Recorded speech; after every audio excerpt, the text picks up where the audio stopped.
नमस्कार दोस्तों, मेरा नाम है विजय कुमार। आप देख रहे हैं कॉमिक्स पिटारा चैनल को। तो चलिए दोस्तों, राज कॉमिक्स में नागराज की इस शानदार कॉमिक्स को शुरू करते हैं, जिसका नाम है स्नेक पार्क। तो आप देख सकते हैं इसका कवर पृष्ठ, जो कि कुछ इस तरह का है। तो चलिए इसकी शानदार स्टोरी को हम शुरू करते हैं। सांप नाम सुनते ही शरीर में झुरझुरी सी दौड़ जाती है, और सामने देखकर तो आदमी के पैर भागने की स्थिति में ही नहीं रहते। सांप का ये खौफ, ये डर सिर्फ उसके विष के कारण होता है, जो एक बार में हाथी तक को खत्म कर सकता है। अगर एक सांप के विष से लोग दूर भागते हैं, तो नागराज के उस शरीर में बसे विष की तीव्र भयंकरता का अनुमान लगा पाना ही मुश्किल है, जिसमें सैकड़ों ही नहीं बल्कि हजारों विषधर वास करते हैं। लेकिन इस दुनिया में ऐसे लोग भी मौजूद हैं जो इस विष से दूर भागने की बजाय उसको पाने की लालसा रखते हैं। पर क्यों? नागराज, अब इस प्रैथी डिश में हम पहले तेरा सारा जहर निकाल लेंगे, और फिर तेरे शरीर से तेरी जान। कौन है ये रहस्यमय आदमी, और बिसर्पी इसके साथ क्यों है? क्या ये भी बिसंधर की तरह बिसर्पी का ही आदमी है? लगता है आज मेरी समाधि इसी स्थान पर बनकर रहेगी, जिसका नाम है स्नेक पार्क। महानगर का ये सामान्य सा दिखने वाला एक बंगला वास्तव में एक किले से भी ज़्यादा मजबूत और अभेद है, और इसके मालिक का नाम है नागराज उर्फ राज। राज, तुम समझते क्यों नहीं?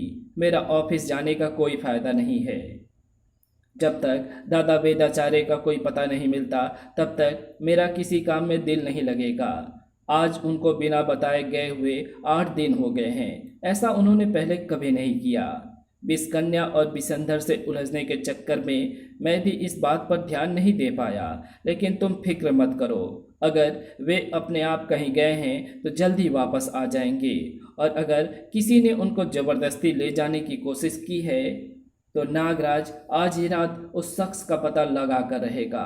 अगर नागराज के लिए उसके परिवार के राज ज्योतिषी रह चुके वेदाचार्य की जान बेशकीमती थी, तो किसी और के लिए नागराज की जान। देखो, इस सांप की आंखों में ध्यान से देखो। अब तुम सब कुछ भूल चुके हो। तुम्हारा दिमाग पूरी तरह से मेरे कब्जे में है। हाँ, अब तुम वही करोगे जो मैं कहूँगा। कल सुबह तुम नागराज से मिलोगे, उसको काटोगे, और गलकर मरने से पहले उसका जितना खून पी सकते हो पियोगे। पूछो, नागराज कहाँ मिलेगा? नागराज मुझे कहाँ मिलेगा? महानगर में सर्पों का एक सुरक्षित पार्क बनाया गया है। वहाँ पर सांपों को उनके प्राकृतिक वातावरण में पाला जाएगा, ताकि फिर उनका जहर निकालकर उससे सांपों के कांटे की दवाई बनाई जा सके। कल सुबह नागराज उस पार्क का उद्घाटन करेगा, और उस पार्क का नाम है स्नेक पार्क। नागराज पर कहीं और भी घात लगाई जा रही थी। यही है वो निवास स्थान जहाँ पर नागराज के मिलने की संभावना है। लेकिन मुझे इसके अंदर चोरों की तरह प्रवेश करना पड़ेगा, क्योंकि मैं नहीं चाहती कि नागराज से मेरा सामना होते हुए कोई और भी देखे। ये ना तो नागराज के लिए अच्छा होगा, और ना ही मेरे लिए। यह निवास स्थान वेदाचार्य ने राज के लिए बनवाया था, एक किले की तरह सुरक्षित, कई तरह के सुरक्षा तंत्रों से लैस, ताकि अगर कोई दुश्मन ये रहस्य जानकर कि नागराज ही राज है, इस मकान में घुसने की चेष्टा करे तो कभी सफल ना हो पाए। धप! उस रहस्यमय लड़की के पैर में कांटा चुभने के साथ ही अंदर कहीं अलार्म बज उठा। किर्र! ये दादा वेदाचार्य अचानक चले क्यों? अरे, ये अलार्म! भारती ने तुरंत कंट्रोल रूम में पहुंचकर क्लोज सर्किट टीवी सिस्टम चालू कर दिया। अच्छा, तो घुसपैठिया एक लड़की है, लेकिन इसके पैर में चुभे कांटे एक खास विष से बुझे हुए हैं, जो किसी भी प्राणी को कुछ समय के लिए लकवाग्रस्त कर सकता है। अब मैं इसको आराम से जाकर कब्जे में ले सकती हूँ। लेकिन भारती की ये उम्मीद पूरी नहीं हो सकी, क्योंकि ना जाने क्यों उस लड़की पर विष का जरा भी असर नहीं हुआ। इन लोहे के कांटों के चुंबन ने मुझे चौंका ही दिया था। किस्मत की बात है कि मैं संतुलन खोकर अंदर ही गिरी। मेरे चढ़ते ही ये कांटे सक्रिय हो गए थे। यानी ये किसी सुरक्षा प्रबंध का हिस्सा है। मुझे सतर्क रहना होगा। भारती की बुद्धि भी चकरा कर रह गई। अरे, इस पर विष का कोई असर नहीं हुआ, पर कैसे? ये कोई मामूली दुश्मन नहीं है। इसके लिए मुझे खास इंतजाम करना होगा। कंप्यूटराइज प्रणाली पर भारती के हाथ थिरकने लगे और एक नई सुरक्षा व्यवस्था ने बंगले की शक्ल बदल कर रख दी। दीवार के हिस्से ने सरक कर असली दरवाजे को बंद कर दिया और नए द्वार नजर आने लगे। उस रहस्यमय लड़की को इस बदलाव का पता नहीं चला और नए बने एक दरवाजे के अंदर प्रविष्ट हुई, जो कि उस रास्ते पर खुलता था जिस पर दुश्मन को फंसाने के कई जाल बिछे हुए थे। ये चक्र एकाएक घूमने लगा और इसमें कई रंग बिरंगी लाइटें एक क्रमबद्ध तरीके से जलने बुझने लगी है। सम्मोहन चक्र, दादा बेदाचारे का बनाया हुआ ये यंत्र किसी भी प्राणी को पल भर में सम्मोहित कर सकता है। अब तुम सम्मोहित हो चुकी हो, वहीं पर रुक जाओ और फिर मुझे अपना नाम और अपने आने का कारण बताओ। बता। ओह, मुझे सम्मोहित करने की कोशिश की जा रही है। मुझे? कड़क, और वो भी इस खिलौने से?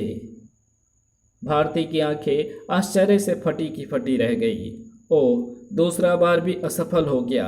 अब मुझे इस पर वो वार करना होगा जो इसके लिए जानलेवा साबित हो सकता है, पर मैं भी मजबूर हूँ। ये लड़की काफ़ी खतरनाक लग रही है। मैं इसको यहाँ तक आने नहीं दे सकती। वो खतरनाक लड़की जिससे मिलने के लिए अंदर घुस रही थी, वो इस वक्त अपने घर से काफ़ी दूर था। ये 21वां गुंडा है जिससे मैंने बेदाचारे के बारे में पूछा है। लेकिन अब तक उस हुलिये के आदमी को किसी ने नहीं देखा। अब समुद्र तट पर घूमने वाले गुंडों से पूछताछ की जाए, शायद उनको ही कुछ पता हो। नागराज, धड़। कुछ ही पलों बाद नाग बंधनों में लिपटा वो गुंडा थर-थर कांप रहा था। मुझे पुलिस के हवाले कर दो, जेल में डाल दो, पर इन सांपों को मुझ पर से हटा दो। हटा लूँगा, अगर तुम मेरे सवाल का सही सही जवाब दे दोगे तो। नागराज का सवाल सुनते ही वो गुंडा बिना वक्त खोए चालू हो गया। तुम्हारे बताए हुलिये का आदमी करीब 10 दिन पहले ईरान जाने वाले एक जहाज पर चढ़ा था। अब वो बूढ़ा कहाँ गया, ये तो जहाज के वापस आने पर ही मालूम होगा, और जहाज के आने में अभी 1 महीना और है। ओह, यानी 1 महीने तक कुछ पता नहीं चलेगा। मैं कल शिपिंग कॉरपोरेशन जाकर उस जहाज को ढूंढकर उससे रेडियो संपर्क करने की कोशिश करूंगा। इधर नागराज की बेदाचारे तक पहुंचने की कोशिशें जारी थी और उधर उस रहस्यमय लड़की का नागराज तक पहुंचने का प्रयास भी जारी था। आगे रास्ता बंद है, सिवाय उस कक्ष के जिसके ऊपर लिफ्ट लिखा है। मेरे सामने और कोई रास्ता नहीं है। मुझे इस लिफ्ट में घुसना ही होगा। और अंदर घुसते ही लिफ्ट का दरवाज़ा बहुत तेज़ी से बंद हो गया और दरवाजे के बंद होते ही, ओह, ये क्या! इस लिफ्ट की दीवारें चारों तरफ से मेरी तरफ सरक रही है। कक्ष छोटा हो रहा है। ज़रूर मेरी हर गतिविधि पर नज़र रखी जा रही है, पर कहाँ से? ओह, छत के इस छेद में एक शीशा चमकता नजर आ रहा है। हो ना हो यही वस्तु मुझ पर नज़र रखने में सहायता कर रही है। इसको नष्ट करना होगा। उंगली के एक तेज वार ने पहले छेद में छिपे कैमरे का लेंस तोड़ा, कड़ाक, और फिर एक झटके से पूरे कैमरे को ही छेद से बाहर खींच लिया। भारती को उस कैमरे से कुछ भी दिखना बंद हो गया। ओह, उसने लिफ्ट के अंदर लगा कैमरा नष्ट कर दिया है, लेकिन बाहर लगे कैमरों में साफ साफ नजर आ रहा है कि लिफ्ट के चारों दीवारें आपस में लगभग चिपक चुकी हैं। मुझे उस लड़की के लिफ्ट में पिसकर मर जाने का बहुत अफसोस है, लेकिन शायद उसका मर जाना अच्छा ही हुआ, क्योंकि जिस लड़की पर 20 बुझे कांटे और सम्मोहन चक्र का भी असर नहीं हुआ, वो अवश्य ही कोई खतरनाक दुश्मन रही होगी। नागराज आए तो इस लड़की का हुलिया बताकर उससे पूछूंगी। अरे ये नागिन अंदर कैसे आ गई? लेकिन अंदर आ ही गई है तो वापस नहीं जाने दूंगी मैं उसे। फुस। भारती ने लपक कर नागिन को दबोच लिया, लेकिन अगले ही पल उसे नागिन को छोड़ देने के लिए मजबूर हो जाना पड़ा, क्योंकि नागिन ने उसकी कलाई को अपने कुंडली में जकड़ दिया था। और फिर भारती की आंखों ने एक आश्चर्यजनक दृश्य देखा। अरे ये ये तो इच्छाधारी नागिन है। ये मानवीय रूप में आ रही है, उसी रहस्यमय लड़की के रूप में। तुम उस लिफ्ट से कैसे बच गई? जब मैंने तुम्हारा कैमरा छत से बाहर खींचा था तो वहां पर एक छेद हो गया था। मैं उसी छेद से नागिन के रूप में बाहर आ गई। तुम आखिर हो कौन? तुम्हारे लिए ये जानना ज़रूरी नहीं है, लेकिन मेरे लिए ये जानना बहुत ज़रूरी है कि नागराज कहाँ है। बताओ, कहाँ है वो? नागराज? ये कैसे जानती है कि यह नागराज का घर है? नागराज? ये तो मिस्टर राज का घर है। यहाँ पर तो कोई नागराज नहीं रहता। कमाल है, उसने पता तो यहीं का बताया था। किसने बताया था? सुनो लड़की, अगर तू जानती है तो नागराज का पता बता दे, वरना नागराज के कफन दफन की तैयारी कर ले। अगर दोबारा नागराज के लिए ऐसे शब्द मुंह से निकाले तो तेरे जहर के दांत तोड़ दूंगी। ताड़। ओह, यानी तू नागराज को जानती है। तेरी इस हरकत ने मुझे इस बात का सबूत दे दिया है। मेरे पास वक्त नहीं है लड़की। अगर तूने 5 पलों के अंदर अंदर नागराज का पता नहीं बताया तो मैं तेरी आत्मा को नर्क का पता बता दूंगी। ओह, अगर इसने मुझे अपने विषदंश से मार दिया तो नागराज को इससे सावधान करने वाला कोई नहीं बचेगा। फिलहाल इससे छुटकारा पाने के लिए मुझे इसको कोई ना कोई जवाब तो देना ही पड़ेगा। नागराज कल सुबह महानगर के स्नेक पार्क का उद्घाटन करेगा।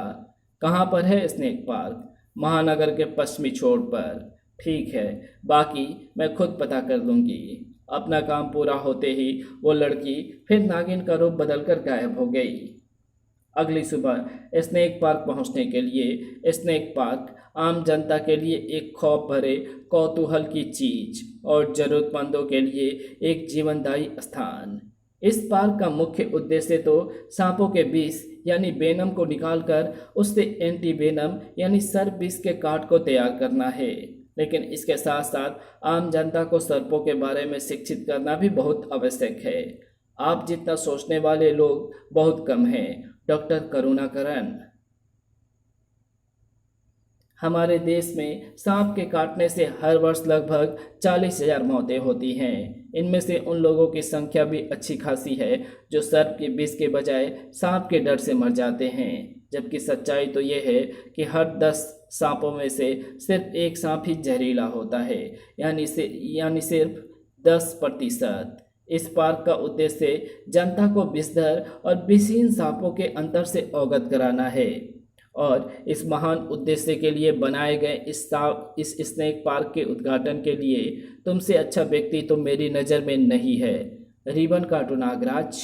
और रिबन कटते ही तालियों के गड़गड़ाहट से पूरा स्नेक पार्क गूंज उठा। नागराज के रिबन कटते ही तालियों की गड़गड़ाहट से वातावरण गूंज उठा और स्नेक पार्क के अंदर दर्शकों की भीड़ पानी की रेले की तरह दाखिल हो गई। दर्शकों के लिए जाली के इस पार आना प्रतिबंधित रखा गया है ताकि उनके जीवन को इन सांपों से कोई खतरा ना रहे। मम्मी देखो, नागराज। और इसी वक्त वीआईपी दर्शकों के लिए सुरक्षित प्रवेश द्वार पर। अगर आपके पास स्पेशल पास नहीं है तो आप इस द्वार से नहीं जा सकते।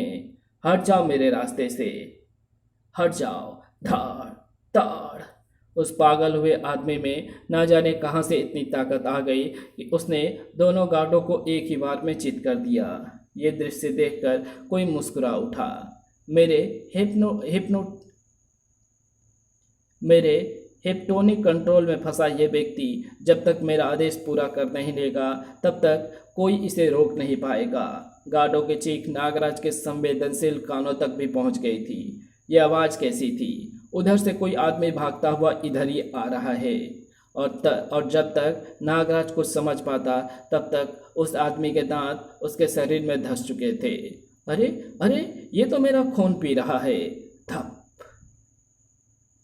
नागराज ने उस विक्षिप्त व्यक्ति को अपने शरीर से दूर हटाने की पूरी कोशिश की, लेकिन जोंक की तरह चिपटा वो आदमी नागराज से दूर तभी हटा जब उसके प्राण उसके शरीर से दूर हो गए। साथ ही साथ उसका शरीर भी गलना शुरू हो गया। Oh my God, oh my God, कोई अस्पताल को फ़ोन करो, एम्बुलेंस बुलाओ। लेकिन एम्बुलेंस को बुलाने की ज़रूरत नहीं पड़ी, क्योंकि तभी एम्बुलेंस की आवाज़ वातावरण में गूंज उठी। भीड़ को चीरती हुई एम्बुलेंस वहां पर आकर रुकी और उसमें एक आदमी कूद कर उतरा। कहाँ है, कहाँ पर है घायल? उधर। एक ही आदमी, और कोई नहीं आया? मैं ड्यूटी पर नहीं हूँ, मैं सिर्फ यहाँ से गुजर रहा था कि भीड़ देखकर रुक गया। मुझे लगा कोई दुर्घटना हो गई है। मैं अभी इस आदमी को अस्पताल ले जाता हूँ। बड़े आश्चर्य की बात है, इस आदमी की ऐसी हालत देखकर भी ये एम्बुलेंस वाला बिल्कुल नहीं चौंका। सामान्य सा व्यवहार कर रहा है, जैसे ऐसी लाश रोज ही देखता हो। एक मिनट दोस्त, इसको अस्पताल ले जाने की कोई ज़रूरत नहीं है, ये मर चुका है। अब ये पुलिस का मामला है, पुलिस के आने तक लाश को यहीं पड़ी रहने दो। मैं तो इसको ले जाकर ही रहूँगा, हटो मेरे रास्ते से। ओह, कुछ गड़बड़ ज़रूर है।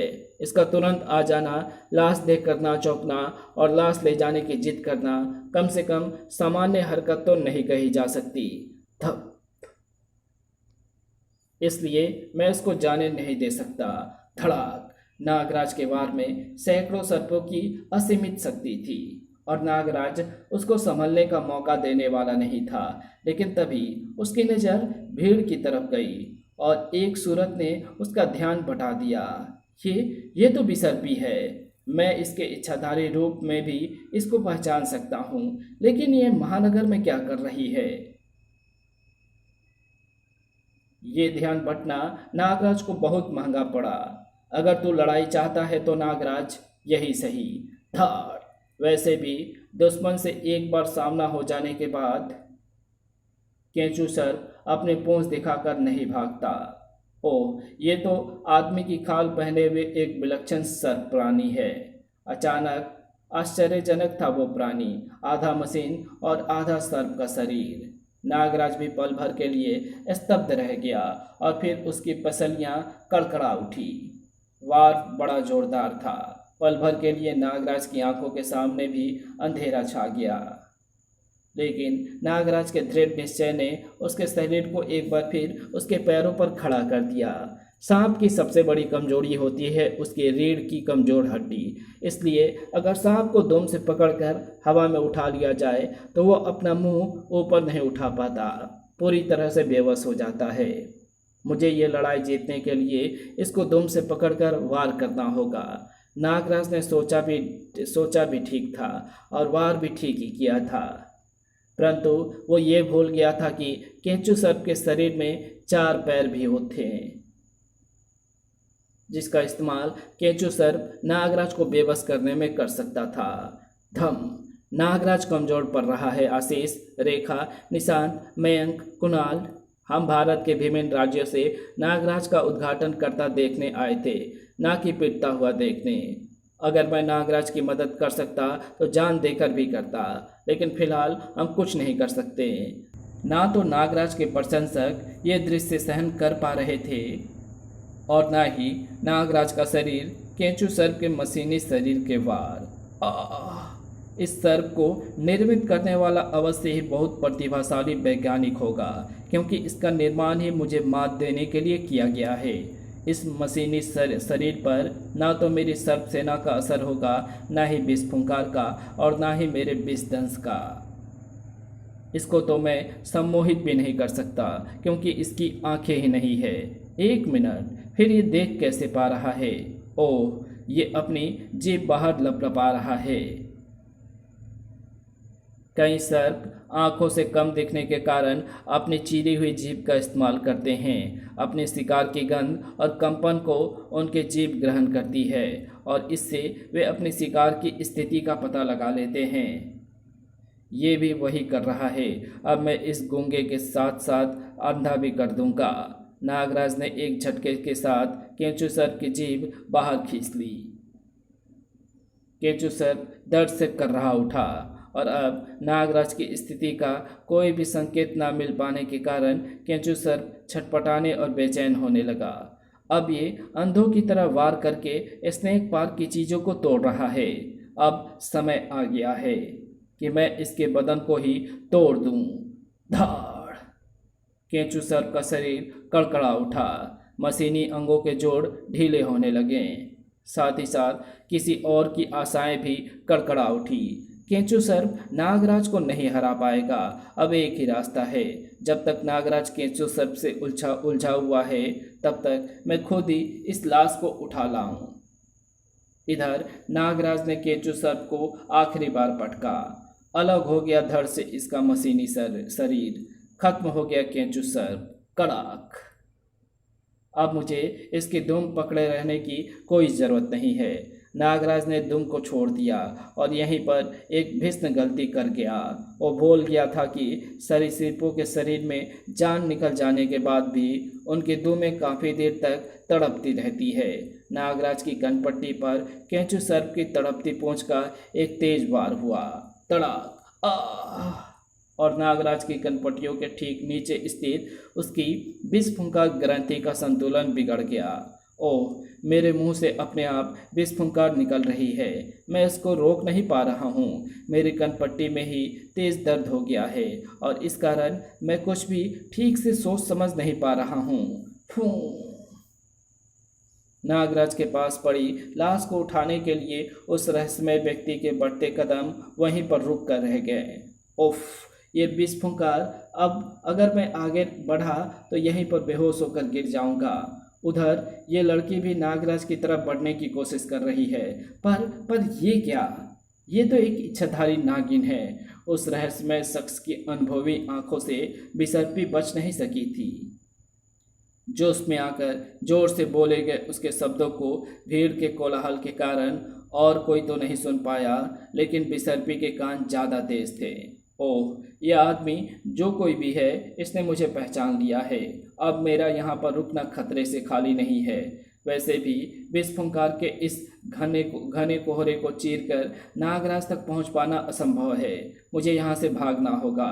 विषफुंकार से अपनी जान बचाने के लिए भागती भीड़ में कोई नहीं देख पाया कि कब बिसर्पी नागरूप में आकर वहाँ से गायब हो गई।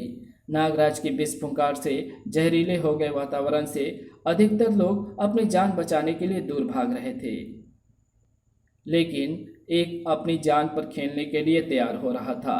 तो यहाँ पर आते समय जो सर्जिकल टेप और कैंची लेकर आया था वो मुझे जल्दी देता हूँ। पर तू करने क्या जा रहा है? बस तू देखता जा। कुणाल ने कैंची से अपने जैकेट में 2 छेद करके उसे अपने सिर पर इस तरह डाल दिया कि वे दोनों छेद दोनों आंखों पर आ जाए और फिर अपनी आंखों पर धूप का चश्मा चढ़ाकर कुणाल जाली के पार कूद गया। यह जैकेट मुझे कुछ पलों तक ही विषफुंकार के घातक असर से बचाए रखेगी। मुझे उन्हीं पलों में अपना काम करना होगा। वो जवान लड़का बिजली की फुर्ती से नागराज की तरफ लपका और उसने सर्जिकल टेप की कई परतों को नागराज के मुंह के ऊपर कस दिया। विषफुंकार का निकलना बंद हो गया। डॉक्टर करुणाकरन को इसी मौके का इंतजार था। ये इंजेक्शन नागराज के शरीर की मांसपेशियों को शिथिल कर देगा। उम्मीद है उससे कुछ फर्क पड़ेगा। इंजेक्शन अपना काम कर गया। नागराज के शरीर की बाकी मांसपेशियों के साथ साथ कनपट्टियों की मांसपेशियां भी शिथिल हो गई। उफ! और विषफुंकार का निकलना रुक गया। धन्यवाद दोस्त, आज तुमने मेरी बहुत मदद की। क्या नाम है तुम्हारा?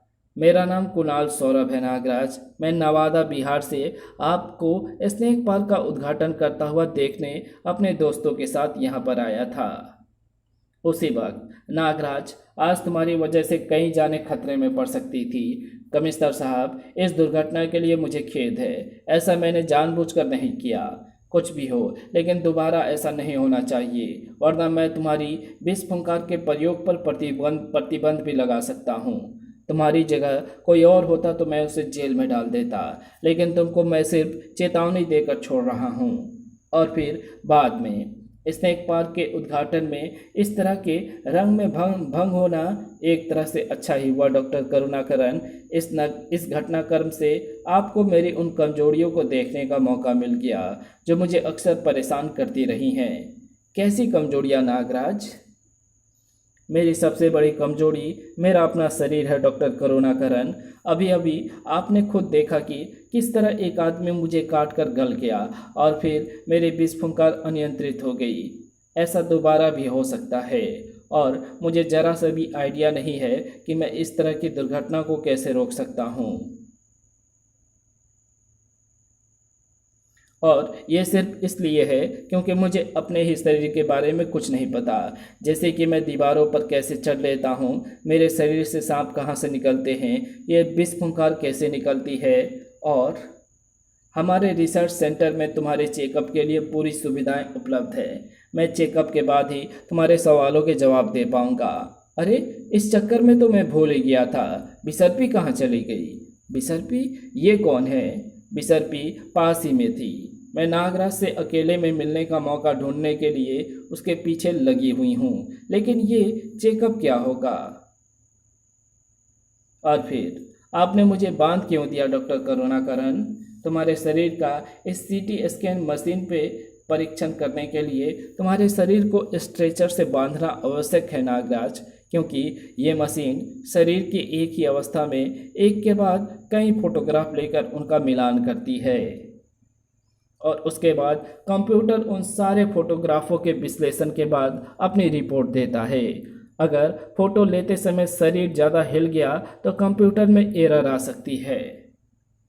सीटी स्कैन मशीनों ने कुछ ही मिनटों में अपना काम पूरा कर लिया। इसकी रिपोर्ट मुझे कब तक मिलेगी डॉक्टर करुणाकरन? कुछ बातें तो इन रीडिंगों की पूरी चेकिंग के बाद ही पक्की तौर पर बताई जा सकती है, लेकिन कुछ बातें मैं तुमको अभी भी बता सकता हूँ। कौन सी बात? बताइए ना। तुम मेडिकल विज्ञान के नज़रिए से एक आश्चर्यजनक व्यक्ति हो नागराज। वैसे तो तुम्हारे शरीर की अंदरूनी संरचना मानव जैसी ही है, लेकिन तुम्हारा रक्त मानव रक्त से काफ़ी कुछ भिन्न है। ये देखो, ये इलेक्ट्रॉनिक माइक्रोस्कोप द्वारा तुम्हारी रक्त बूंद का एक आवर्धित यानी एनलार्ज्ड फोटोग्राफ है। मानव रक्त में मुख्यतः दो प्रकार के रक्तकण होते हैं, लाल रक्तकण एवं श्वेत रक्तकण। ये श्वेत रक्तकण मानव शरीर का बाहरी कीटाणुओं के हमले से बचाव करते हैं, लेकिन तुम्हारे रक्त में इन श्वेत रक्तकणों के स्थान पर सूक्ष्म सर्प रहते हैं। ओह, यानी मेरे शरीर में श्वेत रक्तकण का कार्य ये सूक्ष्म सर्प करते हैं। हाँ नागराज, और ये देखो, लाल रक्त के साथ साथ ये नीले बिंदु देख रहे हो, ये एक तीव्र विस्मारक विष है। ये तुम्हारे खून के साथ साथ तुम्हारे शरीर में तैरता रहता है। ये सूक्ष्म सर्प इसी तीव्र विष में जिंदा रहते हैं। यही सर्प जब तुम्हारे शरीर से बाहर आकर वायु के संपर्क में आते हैं तो इनका शरीर बड़ा हो जाता है और तुम्हारे शरीर को छूते ही ये वापस सूक्ष्म रूप में आकर रोम छिद्रों के जरिए तुम्हारे शरीर में वापस घुस जाते हैं। मैंने तुम्हारी जांच करने पर यही निष्कर्ष निकाला है नागराज। बस एक बात मुझे समझ में नहीं आ रही है कि तुम्हारा सारा शरीर हरे सल्कों से ढका हुआ है, कहीं पर रोम छिद्र नहीं है और ये सांप सिर्फ रोम छिद्रों के जरिए ही बाहर आ सकते हैं। फिर भी प्रत्यक्षदर्शियों के अनुसार ये सर्प तुम्हारे शरीर में कहीं से भी अंदर घुस जाते हैं, बाहों से, छाती से, पेट से, जबकि या तो ये तुम्हारे चेहरे के रास्ते अंदर घुस सकते हैं या तो कलाइयों के रास्ते। आप एकदम ठीक कह रहे हैं डॉक्टर करुणाकरन। दरअसल मेरे शरीर के किसी भी हिस्से के संपर्क में आते ही वापस सूक्ष्म रूप में आ जाते हैं और फिर शरीर पर रेंगते हुए कलाई तक पहुंचकर रोम छिद्रों से वापस अंदर चले जाते हैं। शरीर से छूते ही सूक्ष्म रूप में आने के कारण देखने वालों को ऐसा भ्रम होता है कि सांप उसी स्थान से मेरे शरीर के अंदर गए हैं जहां पर उन्होंने स्पर्श किया था, परंतु मेरे चेहरे से सांप नहीं निकलते। मैं खुद भी नहीं जानता कि ऐसा क्यों है। तुम्हारे इस सवाल का जवाब भी तुम्हारी पूरी जांच के बाद तुमको मिल जाएगा नागराज। इस जांच की रिपोर्ट पूरी होने में 1-2 दिन का समय लग जाएगा। अरे, एकाएक तुमको क्या हुआ नागराज? मुझे मेरे एक जासूस सर्प धामिन ने मुझे मानसिक संकेत मिल रहे हैं, कहीं पर कोई अपराध हो रहा है। बाहर सर्प रूप में बिसर्पी नागराज की ही प्रतीक्षा कर रही थी। दरवाजा खुल रहा है, शायद नागराज ही बाहर आ रहा है। अब मुझे उससे अकेले में बात करने का मौका मिल जाएगा। लेकिन बिसर्पी की ये आस अधूरी रह गई, क्योंकि नागराज के पास रुकने का वक्त नहीं था। उफ, अब मुझे फिर से नागराज की तलाश में निकलना पड़ेगा, लेकिन फिर मुझे यहाँ पर भी वापस आना है, ये देखने के लिए नागराज की जांच आखिरकार क्यों हो रही है। बिसर्पी नागराज की तलाश में निकल रही थी और नागराज किसी और की तलाश में। निकाल, जो भी माल है तेरे पास जल्दी निकाल, वरना चाकू तेरे आर पार कर दूंगा। 10वीं बार बोल रहा हूँ तो ये 10वीं बार बोल रहा है तो ये डायलॉग। पहले नागराज को आ तो जाने दे और चाकू को छाती पर सटा। गले में गुदगुदी होती है, लेकिन उस गुंडे को चाकू हटाने का समय ही नहीं मिला। तड़ाक आऊं। मैडम ने ये पहले नहीं बताया था कि जबड़ा भी तुड़वाना पड़ेगा। मैडम, यानी महानगर में कोई नई खलनायिका आ गई है। हाँ नागराज, और वो खलनायिका मैं हूँ।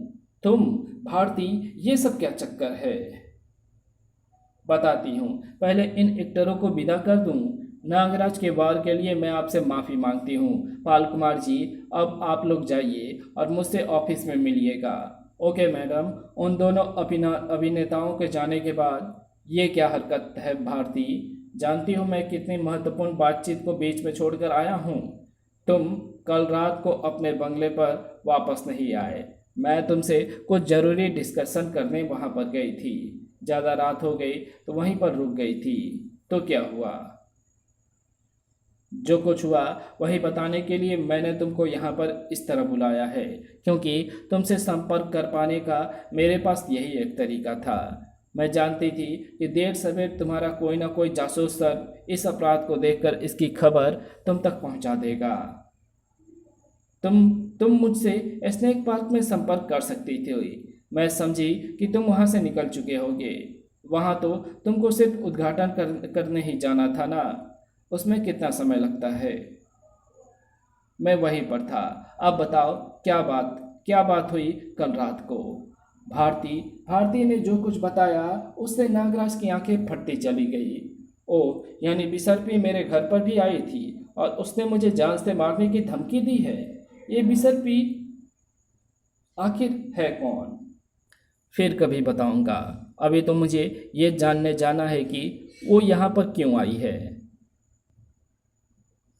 सवाल ये है, बिसर्पी को कैसे पता चला कि मैं महानगर में रहता हूँ, और ये भी कि कहाँ रहता हूँ?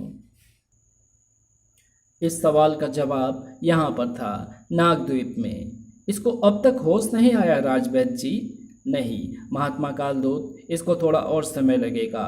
बिसंदर का वार झेलना और उसके बाद काफ़ी समय तक समुद्र में रहना मामूली बात नहीं है। ये हमको सिर्फ बिसंदर के नागराज को मारने के लिए किए गए यज्ञ के बारे में और महानगर नामक स्थान का एक पता बताने के साथ ही होश खो बैठा। अपना नाम तक नहीं बता पाया और ना ही ये बता पाया कि यहाँ तक क्यों आया था। ये तो सिर्फ किस्मत की ही बात थी कि ये लहरों में बहता नागद्वीप की तरफ ही आ गया, वरना ना तो ये बसता और ना ही हमको बिसंदर के षड्यंत्र के बारे में पता चलता। वैसे ये समझ में नहीं आया कि बिसंदर नागराज की जान के पीछे क्यों पड़ा है। नागराज तो शायद बिसंदर से पहले कभी नहीं मिला तक नहीं था। खैर, कुमारी बिसर्पी का कुछ पता चला या नहीं राजवैद्य जी? नहीं महात्मन, कुमारी बिसर्पी नागद्वीप में नहीं है। उफ, ऐसा पहली बार हुआ है कि कुमारी बिसर्पी किसी को बिना कुछ बताए नागद्वीप से बाहर गई हो। आखिरी बार मैंने उनको तभी देखा था जब ये वृद्ध हम सबको बिसंदर के बारे में बता रहा था। हमारी भी बिसर्पी से वही आखिरी मुलाकात है, लेकिन कल शिवरात्रि है। नागद्वीप की परंपरा के अनुसार पूजा की शुरुआत बिसर्पी को ही करनी है, और अगर वो कल तक नहीं लौटी तो पूजा में विघ्न पड़ सकता है। अब मुझे ही अपनी योग शक्ति से बिसर्पी की तलाश करनी पड़ेगी और उसको शिवरात्रि की पूजा से पहले पहले नागद्वीप पर वापस लाना होगा। शिवरात्रि सर्पों से संबंधित इस महान पर्व का आभास सभी को था। कल शिवरात्रि है और शिवरात्रि की रात को नागराज के शरीर के सारे सर्प बाहर निकलकर शिव आराधना करते हैं। नागराज को पकड़कर उसकी विष ग्रंथि निकालने का इससे सुनहरा अवसर दोबारा जल्दी नहीं मिलेगा, क्योंकि सांपों के शरीर से निकल जाने के बाद नागराज में एक आम आदमी जितनी शक्ति रह जाएगी। तुम तुरंत नागराज के पीछे लग जाओ। नागराज में महानगर में नागराज की यह पहली शिवरात्रि थी। मैंने बहुत घूम घाम कर महानगर के पास जंगल में बसे इस वीरान शिव मंदिर को अपनी शिवरात्रि पूजा के लिए चुना है, ताकि मेरे अनोखे शिव पूजन के कारण किसी को कोई खतरा ना पहुँचे। नागराज की शिव अर्चना वास्तव में अनोखी भी थी और खतरनाक भी। मेरी सब शक्तियों मेरे शरीर से बाहर निकलो और शिवलिंग को प्रणाम करो। अगले ही पल एक आश्चर्यजनक दृश्य उपस्थित हो गया। नागराज की कलाइयों से सैकड़ों हजारों सर्पों की बाढ़ निकलकर शिवलिंग से लिपट गई। देखते ही देखते शिवलिंग का आकार कई गुना बढ़ गया। नागराज भी शिव आराधना में लीन हो गया, परंतु उसकी ये आराधना ज़्यादा देर तक नहीं चल सकी। उफ, ये महक कैसी है? किसने नागराज की पूजा भंग करने की जरूरत की है? फिस, मैंने यानी कंटक काया ने। मेरे शरीर में 10 अजगरों की शक्ति है और तेरे शरीर की सारी सब शक्तियाँ इस समय शिवलिंग से लिपटी पड़ी है। अब पहले मैं तुझे बच्चे की तरह पीटूंगा और फिर तेरे शरीर को फाड़कर उसमें से विष ग्रंथि को निकाल लूंगा। कंटक काया के एक ही वार ने नागराज को पूरे ब्रह्मांड के दर्शन करा दिए। धड़ाक! शरीर से सारे सर्प निकल जाने के कारण नागराज कमजोरी तो जरूर महसूस कर रहा था, लेकिन इससे उसको दृढ़ संकल्प में कोई कमी नहीं आई थी। मैं ये तो नहीं जानता कि तुम मेरी विष ग्रंथि क्यों चाहता है, लेकिन मैं इतना ज़रूर जानता हूँ कि तेरा संबंध उस केंचु सर्प से जरूर है। इतनी जल्दी दो दुर्लभ सर्पों का मुझ पर हमला करना संयोग नहीं हो सकता। तड़ाक! लेकिन शायद तुम ये नहीं समझ पा रहे हो कि जिस रास्ते से सर्प मेरे शरीर से बाहर निकलते हैं उस रास्ते से अंदर भी आ सकते हैं। आओ, मेरी सर्प शक्तियों वापस मेरे शरीर में प्रवेश करो। लेकिन अरे ये क्या? मेरी तरफ बढ़ते सांप वापस पलटकर मुझसे दूर जा रहे हैं। वो इसलिए नागराज क्योंकि मैंने तेरे शरीर पर एक ऐसे रासायनिक द्रव का स्प्रे कर दिया है जिसकी गंध से सर्प तेरे पास तक नहीं फटक सकते हैं। जिसकी गंध से सर्प तेरे पास तक नहीं फटक सकते हैं। धाड़! मैंने मौका भी सही चुना है ना? और किसी को ऐसे ही मौके की तलाश थी। यहाँ तक पहुँचने में थोड़ी मेहनत तो करनी पड़ी, लेकिन मेरी किस्मत ने मेरा साथ दिया। शहर में घूमते एक सर्प को मैंने पहचान लिया था कि वह नागराज के शरीर में वास करने वाला सर्प है, क्योंकि उसके शरीर में भी नागराज की गंध आ रही थी। मुझे मालूम था कि इन सर्पों से नागराज का मानसिक संपर्क रहता है। जरा सी कड़ाई करते ही उसने मानसिक संपर्क द्वारा मुझे नागराज का पता बता दिया। नागराज इस जंगल में स्थित उस वीरान शिव मंदिर में आया है। अब मुझे उससे अकेले में ही मिलने का मौका मिल सकेगा। बिसर्पी का ख्याल गलत था। नागराज अकेला नहीं था। मुझे जल्दी ही इससे निपटने का कोई रास्ता सोचना पड़ेगा, क्योंकि एक तो शरीर में से सर्पों के निकल जाने से मेरी शक्ति वैसे ही छीन हो गई है। धाड़! और दूसरे, मेरे शरीर से बाहर निकलते रक्त ने मेरी कमजोरी को और बढ़ा दिया है। विष फुंकार का प्रयोग करके देखता हूँ, शायद उससे बात बन जाए। तेरी विष फुंकार का मुझ पर कोई असर नहीं होगा नागराज, क्योंकि मेरी नाक पर प्रतिरोधक मास्क चढ़ा हुआ है। विष फुंकार ने कंटक काया पर कोई जानलेवा असर तो नहीं किया था, लेकिन उसको थोड़ा सा विचलित जरूर कर दिया था और नागराज के लिए इतना मौका काफ़ी था कंटक काया को अगला बार कर पाने का मौका ना देने के लिए। धाड़ आ ये पक्का था कि नागराज कंटक काया को बेहोश करने के बाद ही अपने वारों को रोकता, अगर उसके वारों को एक आवाज़ ना रोक देती। नागराज बिसर्पी तुम फिर। नागराज अपनी बात पूरी भी नहीं कर पाया कि थम। नागराज। इससे पहले कि बिसर्पी नागराज की तरफ कदम बढ़ा पाती, उसके मस्तिष्क में एक आवाज़ गूंज उठी। बिसर्पी तुम महानगर में क्या कर रही हो? ये तो महात्मा कालदूत का संदेश है। उनसे मानसिक संपर्क द्वारा बात करने के लिए मुझे भी अपने मस्तिष्क को केंद्रित करना पड़ेगा और उसके लिए मुझे इन लड़ाई झगड़े की आवाज़ों से दूर शांत वातावरण में जाना होगा। बिसर्पी वहाँ से कब चली गई ये देखने की फुर्सत नागराज के पास नहीं थी। धड़ाक।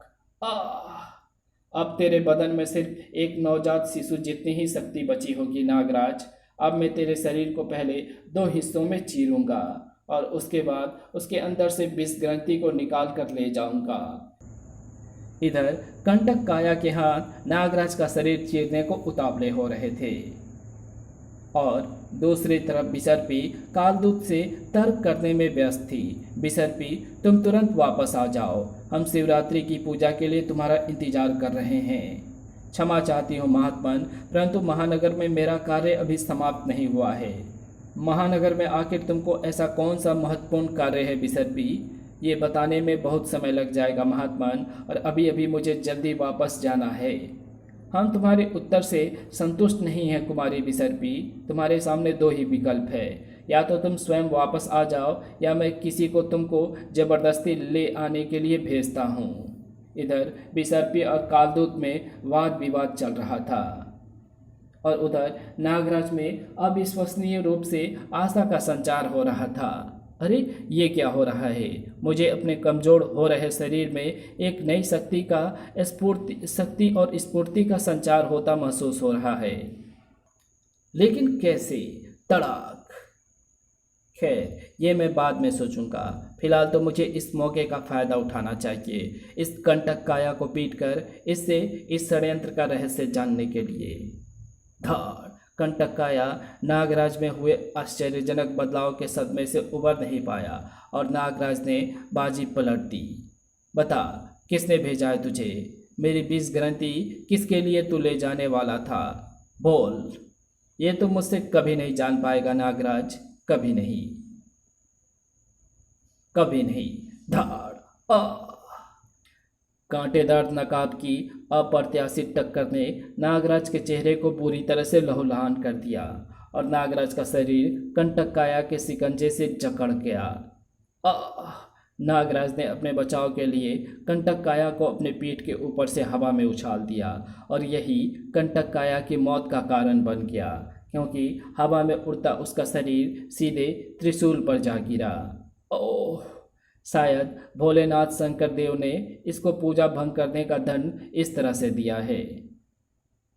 अब मेरे सर पे मेरे शरीर में प्रवेश कर रहे हैं। शायद अब तक इसके द्वारा मेरे शरीर पर स्प्रे किए गए रसायन की महक का असर खत्म हो गया है, लेकिन मुझ पर हमला होते देखकर भी मेरी सर्प सेना ने कंटक काया पर हमला क्यों नहीं किया? जरूर इसने अपने शरीर पर भी इसी रसायन का स्प्रे कर रखा होगा। अब अपनी भंग हो चुकी पूजा को दोबारा शुरू करने का कोई लाभ नहीं है। अब तक मेरी जांच की रिपोर्ट तैयार हो गई होगी। मैं स्नेक पार्क जाकर डॉक्टर करुणाकरण से अपनी जांच रिपोर्ट पर विस्तार से बातचीत कर सकता हूँ। उधर नागराज कुछ देर और वहाँ पर रुक जाता तो बिसर्पी से उसकी मुलाकात जरूर हो जाती। महात्मा कालदूत जरूर किसी न किसी को मुझे यहाँ से ले जाने के लिए भेजेंगे। मेरे पास ज़्यादा वक्त नहीं है, मुझे तुरंत नागराज से मिलना होगा। और अरे, नागराज कहाँ चला गया? उफ, अब मुझे फिर से उसकी तलाश करनी होगी, लेकिन उसको तलाश करने से पहले मैं ये जानना चाहूँगी कि नागराज की जांच का क्या परिणाम निकला, और उसके लिए मुझे स्नेक पार्क जाना होगा। शायद वहाँ से नागराज का पता भी मिल जाए।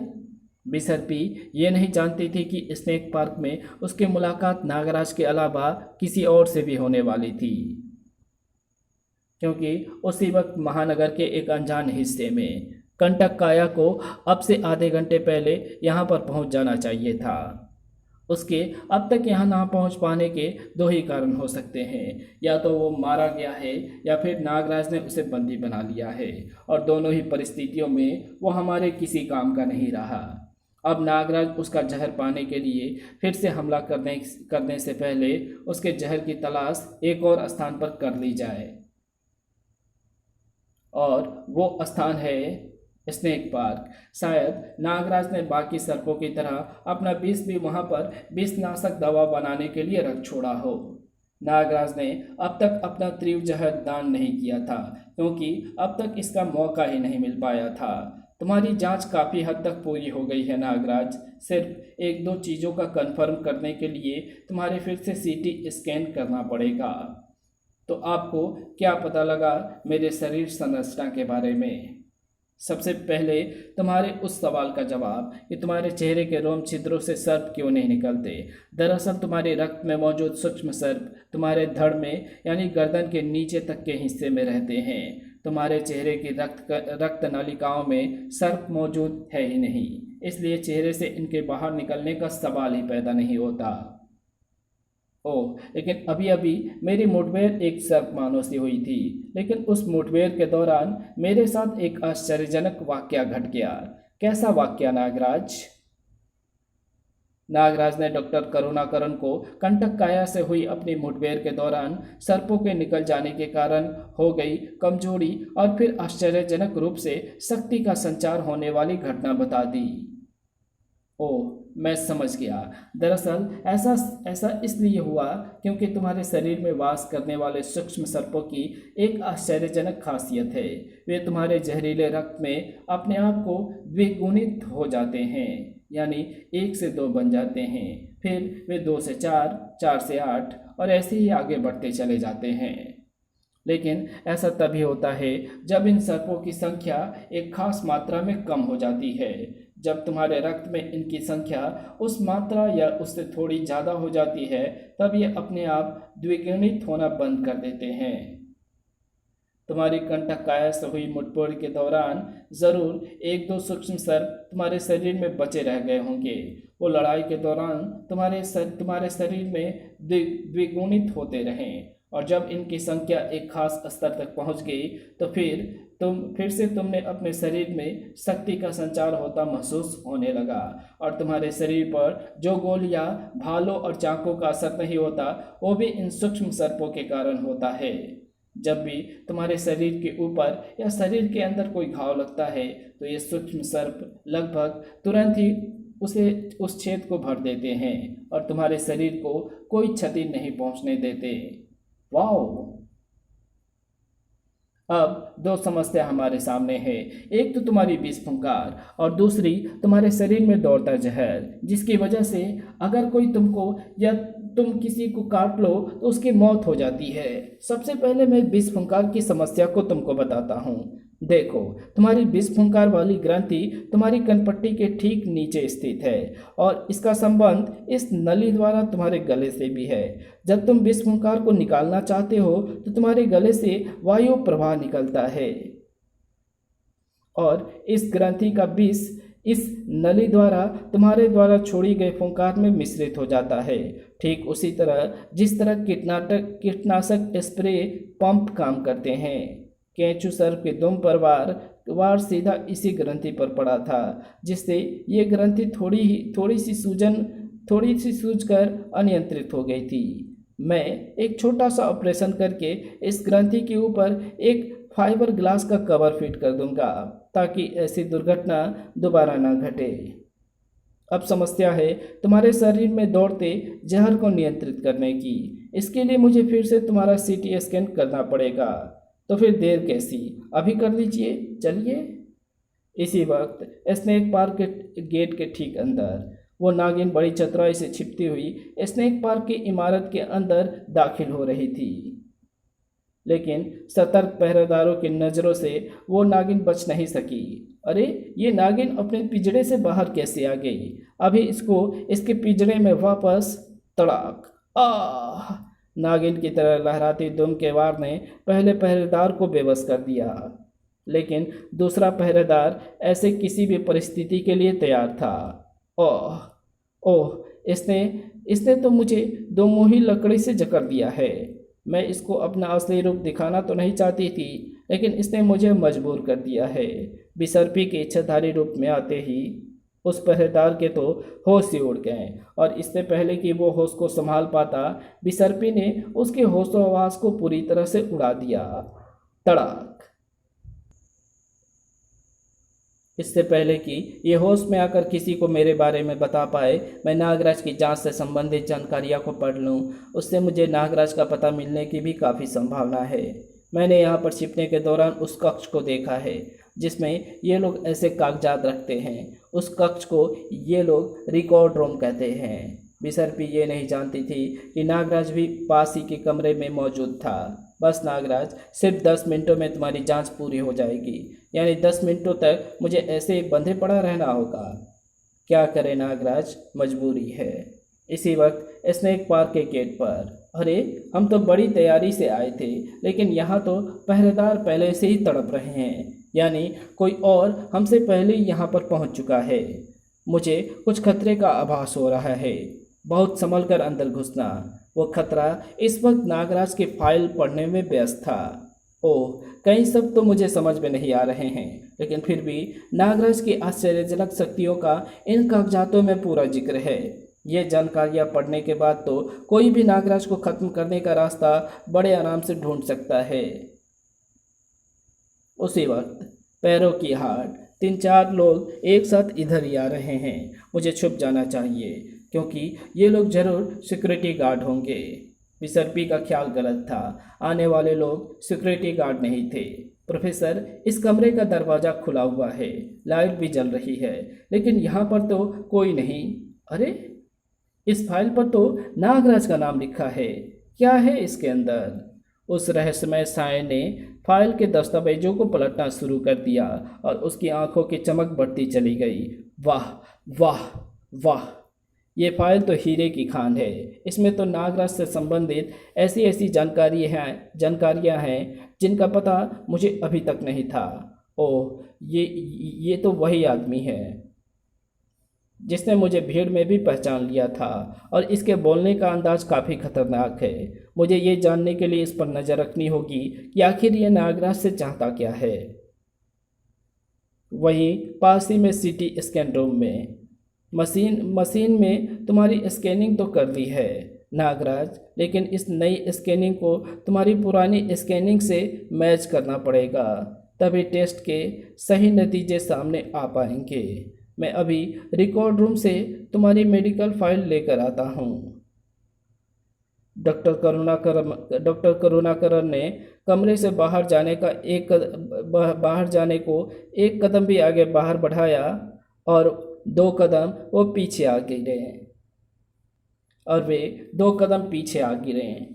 कहीं जाने की ज़रूरत नहीं है डॉक्टर, फाइल खुद ही तेरे पास आ गई है। वाह वाह, इसे कहते हैं किस्मत। हम तो नागराज का जहर लेने आए थे, लेकिन यहाँ पर तो पूरा का पूरा नागराज ही मिल गया, और वो भी बंधा हुआ। ये क्या बदतमीजी है? कौन हो तुम लोग?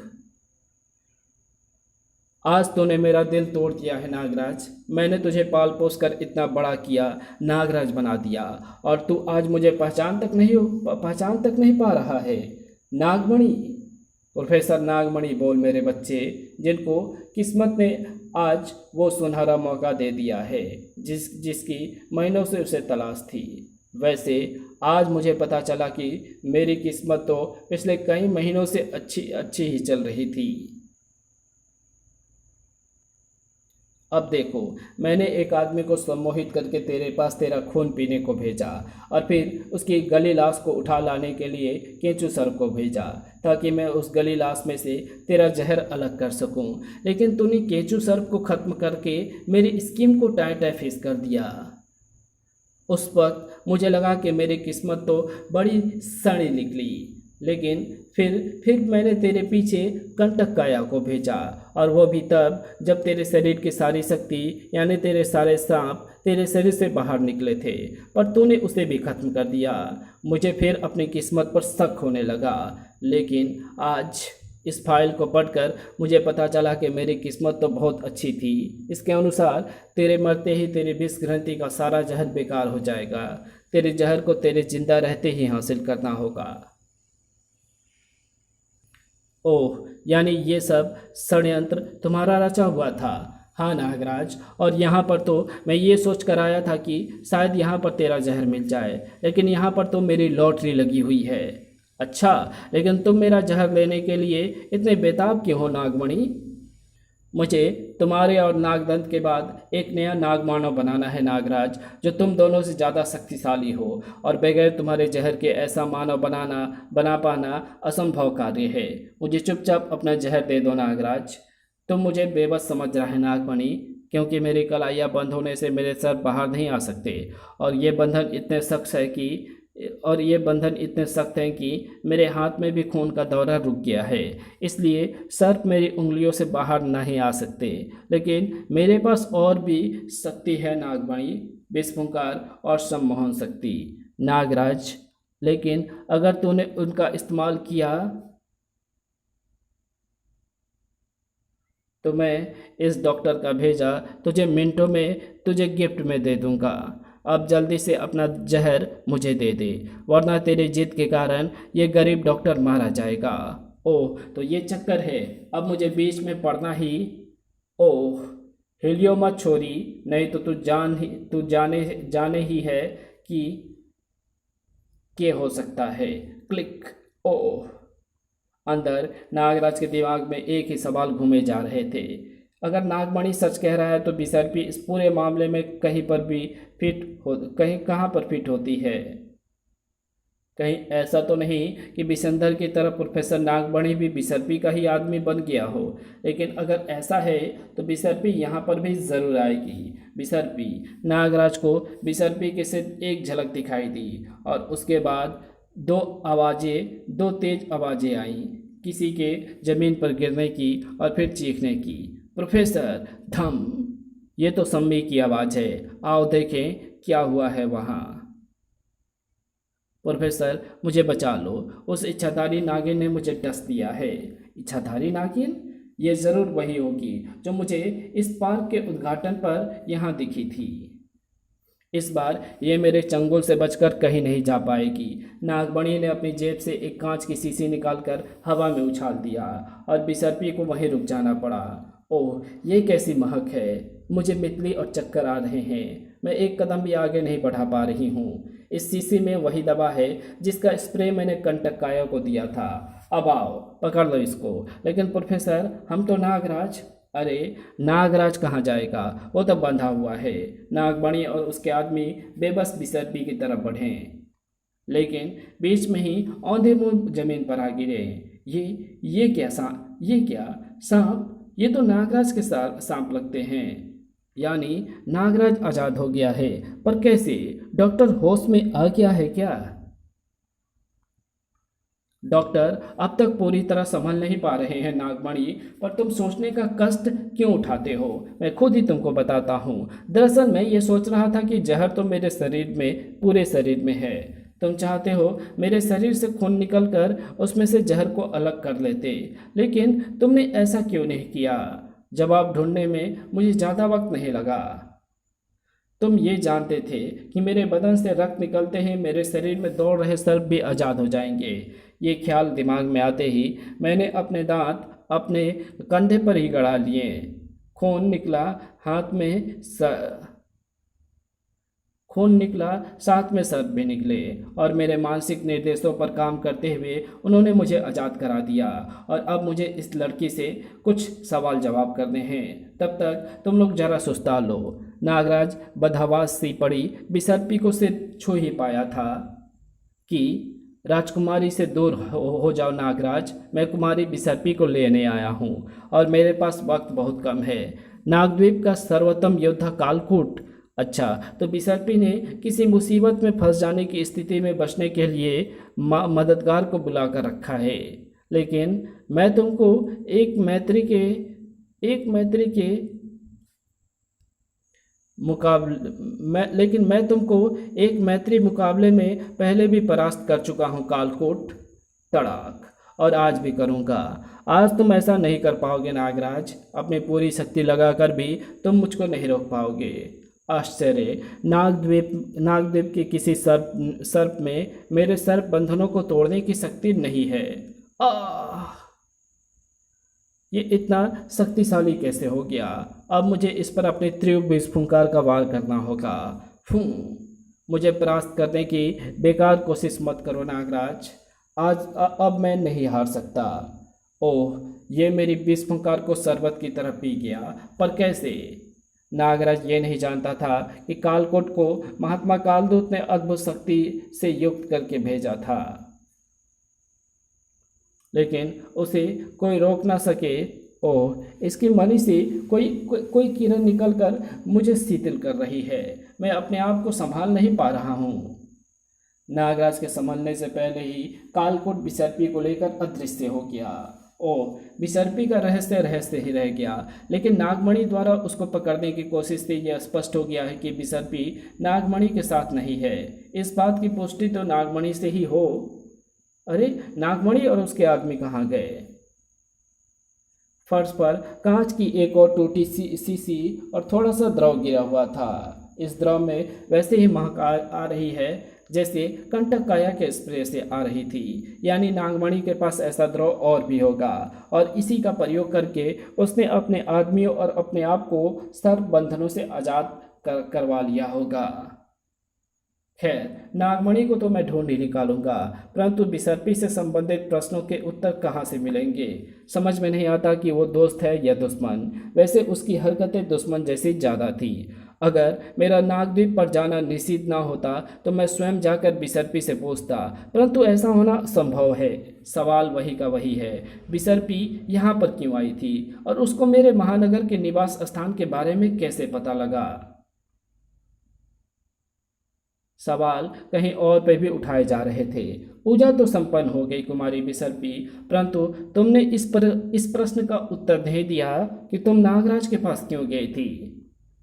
नागराज को नागदेव के प्रजा ने अवांछित व्यक्ति घोषित कर रखा है और उसी व्यक्ति से नागदेव की राजकुमारी मिलने जाती है। ये प्रजा की भावनाओं का खुला उल्लंघन है। बोलो, तुम महानगर क्यों गई थी? क्षमा करें महात्मा, मैं इस प्रश्न का उत्तर देने में असमर्थ हूँ। मैं तो विसंधर के षड्यंत्र से नागराज को बचाने और सावधान करने के लिए गई थी, और वो भी इसलिए क्योंकि मैं स्वप्न में भी नागराज को हानि पहुंचाता नहीं देख सकती, क्योंकि मैं मन ही मन नागराज को अपना पति मान चुकी हूँ। पर नागदेव की प्रजा उसके विरुद्ध है, और अब तो विडंबना ये है कि नागराज भी मुझे शायद दुश्मनी समझने लगा है। खैर, ये समस्या कभी तो सुलझेगी। मैं उस दिन के लिए इंतजार भी करूंगा और प्रार्थना भी। इसी के साथ ये कहानी यहीं समाप्त होती है। तो आपको ये वीडियो कैसी लगी? अगर आपको ये वीडियो अच्छी लगी हो तो इस वीडियो को लाइक शेयर कमेंट ज़रूर कर देना। चैनल पर नए हो तो चैनल को सब्सक्राइब कर ऑल नोटिफिकेशन को सिलेक्ट ज़रूर कर लेना। Thanks for watching my videos.